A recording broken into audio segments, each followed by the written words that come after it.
Bienvenidos al espacio de expansión en ADN 40. Hoy vamos a hablar de temas internacionales. México dio asilo político al expresidente boliviano Evo Morales. Y para hablar de este tema y de qué está pasando en la redefinición de la política externa de México, tenemos con nosotros, invitamos al programa a Mariana Campero. Ella es internacionalista y miembro del Consejo Mexicano de Asuntos Internacionales, el COMEXI. ¿Cómo estás, Mariana? ¿Cómo estás tú, Alberto? Me da muchísimo gusto estar aquí contigo. Bueno, en México claramente hay un cambio muy fuerte desde la llegada del gobierno de Andrés Manuel López Obrador en política exterior. ¿Cuáles son los puntos más claros que ves y en estos momentos y que explican esto que está pasando con Evo Morales? Totalmente. Mira, no hay duda de que la política exterior mexicana ha girado 180 grados, no hay duda. Pero creo que es importante también que lo pongamos en un contexto latinoamericano. Lo que estamos viendo tanto con la elección de México y ahora con la elección en Argentina nos podría llamar la atención de que sí, Latinoamérica está girando hacia la izquierda. Creo que es importante que recordemos por qué hace unos años justamente Latinoamérica se había llenado prácticamente, Colombia, en Argentina con Macri, ahora en Bolsonaro. Varios países, México desde Salinas, habían adoptado políticas de libre mercado y de libre comercio. ¿Por qué? Porque esos modelos que se habían aplicado desde los años, que llegaron realmente hasta los años 80, lo que vimos fue que fueron modelos que se acabaron. Sí, la crisis fiscal de los 80 y la crisis de todos los países de la deuda en los 80 llevaron a unos modelos económicos mucho más responsables, abiertos, digamos, ¿no? Y exacto. Más abiertos, sí. O sea, en el fondo, lo que vimos fueron de esos modelos de políticas de izquierda, pero más que políticas de izquierda o de derecha, fueron políticas que se destinaron a generar clientelas y no a crear unas economías competitivas, abiertas, que destinaran los recursos del gobierno a generar inversión, infraestructura y educación. Por lo cual, cuando llegamos a los 80s, el modelo explotó porque después de la crisis de petróleo, en donde los gobiernos se quedaron sin recursos, y ahora lo vemos con la bonanza de las materias primas, que Bolivia, justamente, si bien es cierto que en los últimos años ha crecido a 5% anual, hoy en día, desde que China está desacelerándose, el gobierno ya no tiene esos recursos, y lo estamos viendo también en Argentina y lo estamos viendo también en Brasil. Por lo que para que haya populismo, lo que se necesita es que el gobierno tenga la capacidad de regalar dinero para generar clientelas. Hoy esos modelos, lo que estamos viendo es que ya no se les están acabando los recursos a los gobiernos, y la clase media, que sí había crecido en los últimos 25 años en toda Latinoamérica, no está encontrando ni equidad ni tampoco oportunidades de trabajo que puedan satisfacer sus demandas de una población más educada que lo que existía hace 30 años. Entonces, regresando al tema de Bolivia, definitivamente yo creo que fue muy desconcertante para mí y para varios otros analistas internacionales que México le haya dado asilo político a un presidente que había cambiado las reglas del juego. En primer término, había sido elegido en el 2006 por y con posibilidad de elegirse por un mandato más. Sin embargo, en el 2016, él mismo hizo un referéndum que perdió y volvió a cambiar la ley para elegirse por una cuarta ocasión. Y lo que vimos es que el 20 de octubre, cuando todas las estadísticas apuntaban a que no iba a poder ganar en la primera vuelta, se cayó el sistema y era Vox Populi que en la segunda vuelta iba a haber la unión de la oposición. Pues como en como los viejos tiempos de México. Exactamente, Sí. Como en los viejos tiempos de México. Entonces, ahí está realmente una discusión hoy en día que estamos viendo entre gobiernos de izquierda o el mismo gobierno mexicano y gente que está en contra de la postura del gobierno mexicano de haberle dado asilo a una persona que realmente, y lo ha dicho la OEA, hizo trampa en las elecciones. Entonces, es muy difícil poder decir que lo que Evo Morales llama como un golpe de Estado es realmente un golpe de Estado, porque un golpe de Estado se define como un evento orquestado por los militares para tirar a un gobernante, encarcelarlo o matarlo.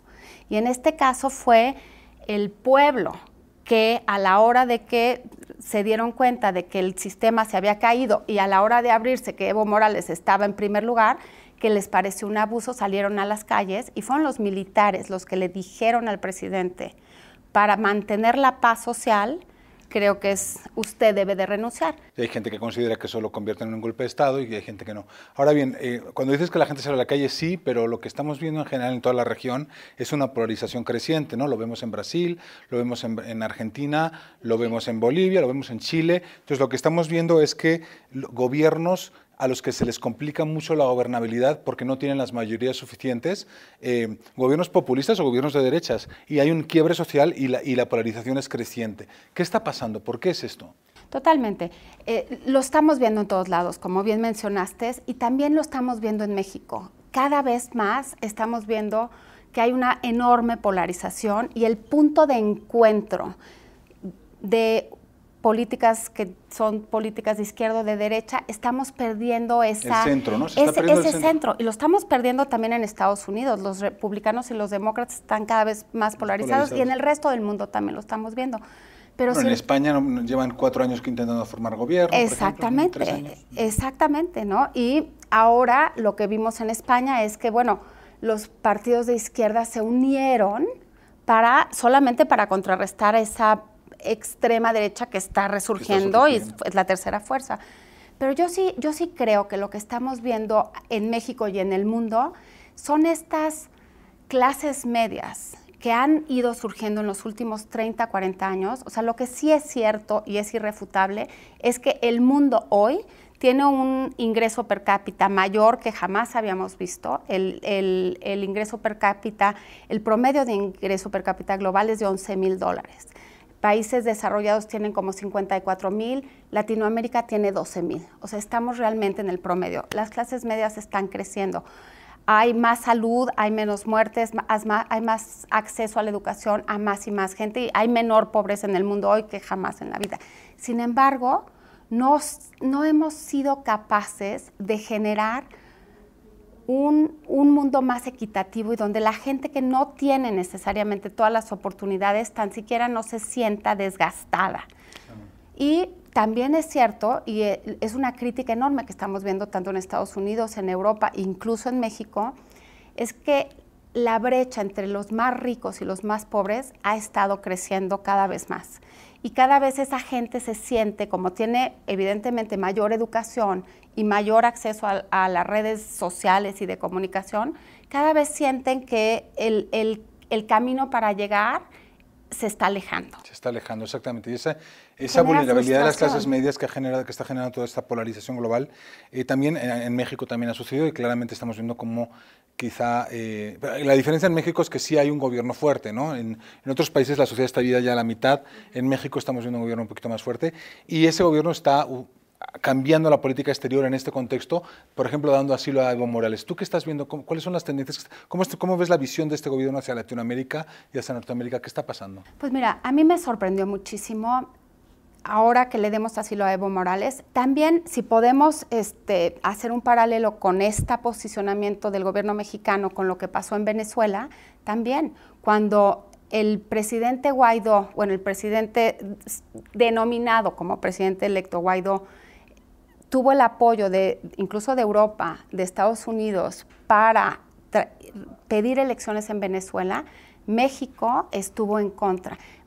Para enorme sorpresa de los Estados Unidos. Y también lo que se está diciendo ahorita en Estados Unidos, en el Departamento de Estado de Estados Unidos, es que hay un gran cuestionamiento sobre si México, a la hora de tomar estas posiciones de defensa ideológica, en lugar de valores, ¿no? Exactamente, ¿no? Que fue México en el momento que realmente entró a la democracia, tuvo la credibilidad para poder defender y tener una postura de política exterior que defendía los valores de los derechos humanos y los valores de la democracia. Lo que estamos viendo ahorita es que nos estamos escondiendo detrás de la doctrina Estrada, en donde dice no intervención, pero mucha gente también en Bolivia está diciendo que lo que hizo el gobierno mexicano realmente fue intervenir, porque al darle asilo a un presidente que había hecho trampa en unas elecciones y desde aquí está haciendo proselitismo para las siguientes elecciones en su país, si eso realmente puede ser no intervención. Ahora, es bueno, o sea, también posiciona a México, le crea una aura internacional el tener un... es un presidente que está cuestionado, podemos decir si es golpe de Estado o no, tal, pero claramente México con esto entra en la escena global de otra manera como estaba entrando, ¿no? Y le crea un buen equilibrio en su relación con Estados Unidos en el sentido de que se vuelve un poquito más un líder regional. ¿No crees que eso puede ser positivo? Definitivamente México está tratando de tomar una postura de mayor liderazgo en Latinoamérica, como lo vimos con el caso de Venezuela, lo estamos viendo en el caso de Bolivia. Sin embargo, el hecho de que no estemos siendo consistentes tanto con nuestra postura, y parece ser que estamos dando un tratamiento especial a aquellos regímenes que coinciden con la ideología política de la actual administración, que yo creo que en una escena internacional estamos perdiendo credibilidad. En lugar de hacerlo basado en los principios y valores democráticos y de derechos humanos. ¿Tú esperarías más consistencia por parte del gobierno mexicano en este tema de no intervención, pero sí dar asilo, ¿no? ¿Y cómo ves hacia adelante lo que está pasando en Argentina? En Chile pues no están pudiendo detener los disturbios en las calles. ¿Hacia dónde ves este escenario? ¿Qué está pasando? ¿Hacia dónde crees que lleve esto? Pues mira, lo que estamos viendo en Argentina, que probablemente tú sabes mucho más que yo al respecto, pero que Fernández es una figura que, a pesar de que asustó a los mercados financieros, su victoria, se está posicionando él mismo como una persona no tan radical. Ahí el cuestionamiento incluso del Fondo Monetario Internacional es si lo que está diciendo el discurso actual de Fernández realmente lo va a poder llevar a cabo. Es decir, lo que está diciendo es, si bien vamos a continuar unas políticas sociales que están más apegadas al peronismo, ellos saben perfectamente bien que las finanzas gubernamentales están muy atrapadas y que hay 57 billones de dólares que el Fondo Monetario Internacional les ha dado, y al cerrar eso el peso se puede desplomar y la credibilidad en los mercados si llegaran a fallar en sus pagos de la deuda. Bueno, es que el peronismo es un poco como el priismo mexicano tradicional, que ahí es una casa para todos, ahí tienes a la izquierda más radical y a la derecha más neoliberal, ¿no? Totalmente, pero yo creo que lo que vemos en Argentina y lo que me preocupa para México es que lo que sucedió en el peronismo es que realmente se utilizó mucho de los recursos y los ingresos que tuvo el gobierno, en lugar de para generar esa infraestructura y esa inversión a largo plazo en generar clientelas, ¿no? Y lo que vemos hoy es que definitivamente les ha redituado, porque en el momento de que entró Macri y trató de ordenar las finanzas públicas, el pueblo dijo, pues yo prefiero que me den mis 3,000 pesos que me daban antes, olvídate de un escenario de mayor largo plazo, ¿no? A mí eso es lo que me preocupa para México. Estamos en una crisis del liberalismo, ¿no? Esta idea de que los individuos con sus méritos salen adelante, construyen, vamos más hacia valores mucho más colectivos, ante esta vulnerabilidad que está generando en todos lados de estas clases medias que no saben a dónde ir, ¿no? Totalmente, y esa clase media está demandando servicios de mayor calidad, mayor equidad y mayor democracia, aunque por otro lado, eso sí lo estamos viendo en Chile, ¿no? Que la gente está saliendo a la calle pidiendo que el gobierno les dé más servicios sociales a esta clase media, a estos jóvenes, pero lo están haciendo de una manera que puede incluso poner en riesgo la presidencia de un presidente que fue electo democráticamente por la mayoría de sus habitantes. Yo creo que estamos viviendo realmente una época muy peligrosa, tanto en México como en el mundo. O llena de oportunidades, como dirían algunos. Muchísimas gracias, Mariana. Al contrario, gracias a ti. Estuvimos hablando aquí de hacia dónde va Latinoamérica y México en ese contexto. Seguiremos hablando de ese tema. Gracias por acompañarnos. Mariana Campero, ella es internacionalista y miembro del Consejo Mexicano de Asuntos Internacionales, el COMEXI. Yo soy Alberto Bello, editor en jefe del Grupo Expansión. Aquí nos vemos en ADN 40. Gracias por acompañarnos.